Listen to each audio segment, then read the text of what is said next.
So my name is Dominique.m4v. I teach marine science research, environmental GIS, and a new class, the Geology of Disasters, here at Clark Magnet High School. I applied for a TIIP grant in the first round of the TIIP grants to develop this course, the Geology of Disasters, and I was awarded the TIIP and put together a team and just developed a new course.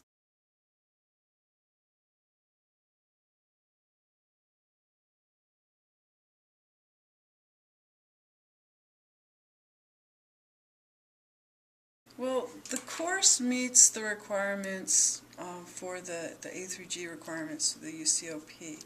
So when I developed the course, I had that in mind because I already teach some GIS classes, and I wanted to make sure the next class that we brought in, the kids would get credit, going on, transferring on to the university system.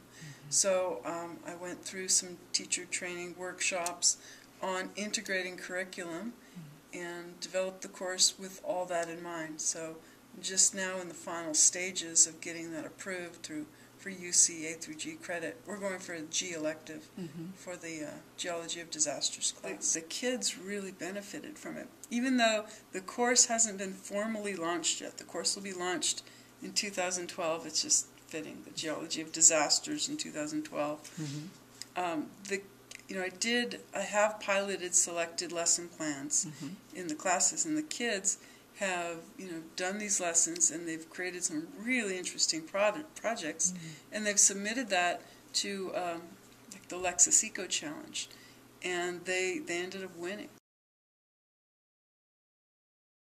For the land-water challenge, the very first one, I collected lobster, me and my dive buddies, pretty much from up and down the coast of Southern California.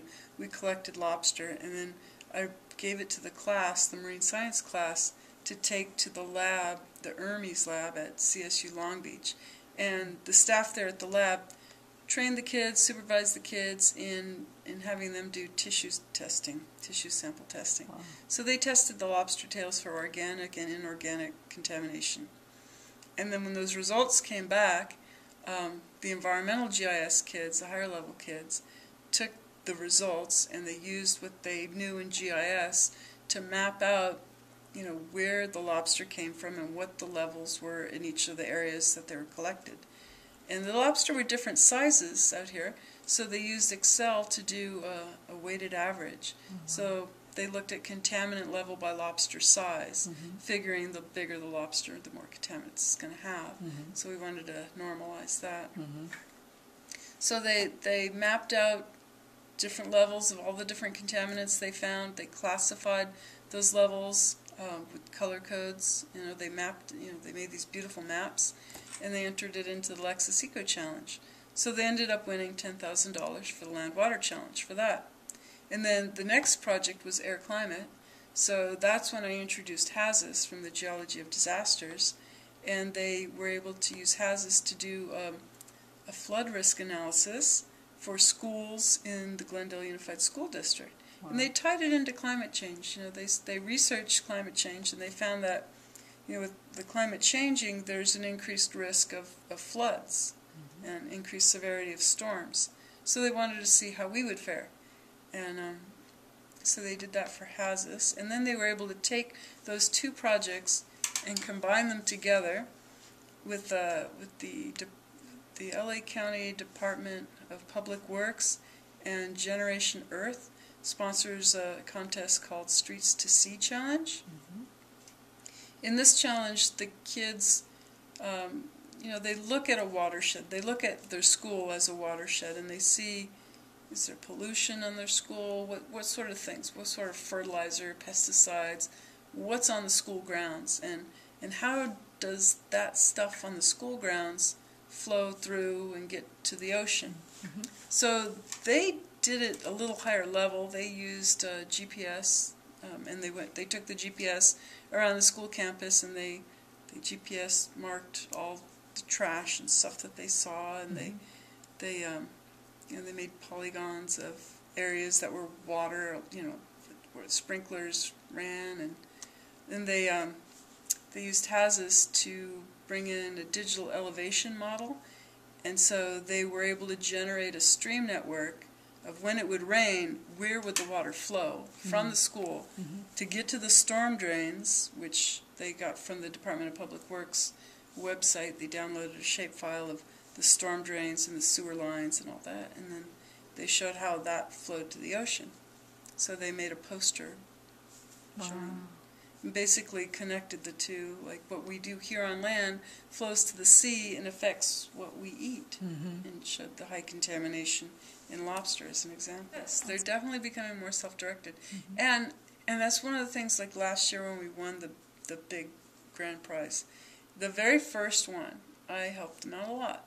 The second one, not as much. The last one, it's like, okay guys, you're on your own. And this year, I have a couple of the kids that are repeating, and they know the drill, so I'm not really helping them at all this year. The environmental GIS class is developed, so they do have all the skills, and I don't teach them anything in environmental GIS, maybe a bit of project management, but they know it, and it's just up to them to apply it and to show me they know it. Yeah, well, it really fits in well with the career technical education. And from even just the basic class, from this GIS program that I've created, I've worked with the city of Glendale, and we've developed a student internship program for their GIS department. So over the summer last year, we piloted that, and I gave them 3 student interns. And they worked out so well. Their supervisor was saying that they're just as good as any of the university GIS majors that have come and interned with them. Because you just give them the task, you sit them at a computer, they do it, and that's it. So this year we're going to expand that, and we're going to give them some more interns. But a couple of the kids that really, really got into this internship have turned it into jobs. They are now paid employees of the city of Glendale. There's one teacher that I share a classroom with. I teach biology in a room, and she teaches chemistry in that same room. And she's newer to the school. She was open to new experiences. So she took a lot of initiative. And once we developed, yes, we're going to make this team, yes, this is a course that we're going to develop, she really took the ball and went with her own professional development. I mean, we both went in different directions. She's academic, purely academic part of this, and I'm more of a CTE, the career technical education part of it. We integrated those two things together for this course we've developed. Well, the biggest partner that I got for the Geology of Disasters that I wrote the TIIP grant for was FEMA. So that one, I had to go to conferences, and that was what was so great about the TIIP grant, is they funded that professional development. They funded the travel and, the expense, the hotel, the food, all that. They funded all that, so I was able to go to the San Diego conference, the International Users Conference for ESRI, and make those face-to-face connections with the FEMA people that are in charge of this HAZIS program. Because it's not going to work just by shooting emails back and forth. You need to face-to-face, sit down, talk to the people, get to know the people.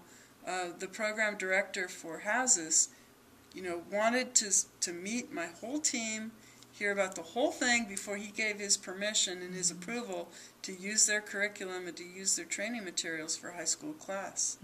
So the TIIP grant allowed that to happen. Oh, it's been great.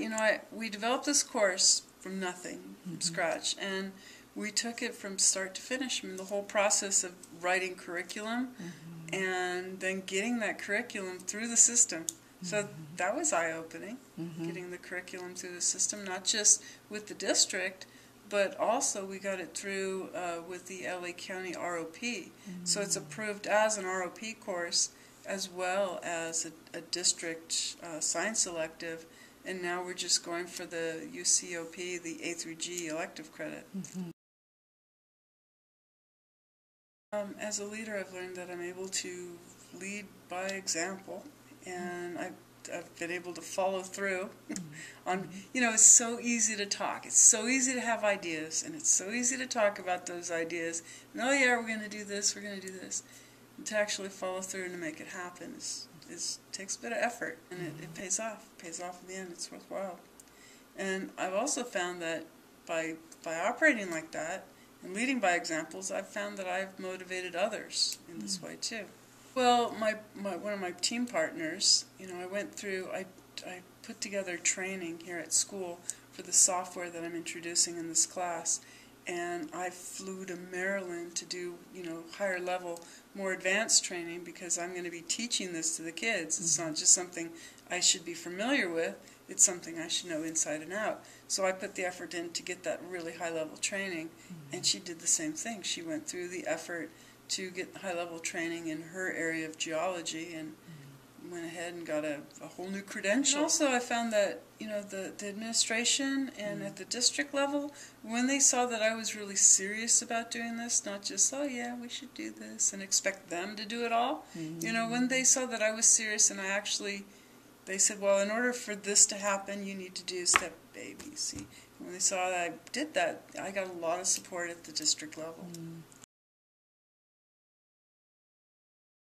I'd say just go for it and don't worry.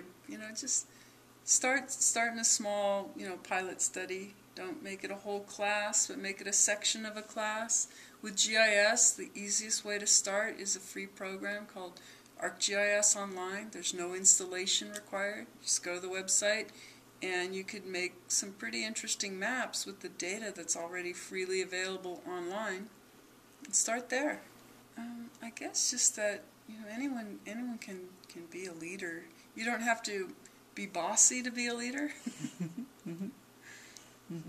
So I'd say just find something that really interests you and bring it to your school, bring it to your students, and by doing that you'll be a leader. And the kids will appreciate you for it.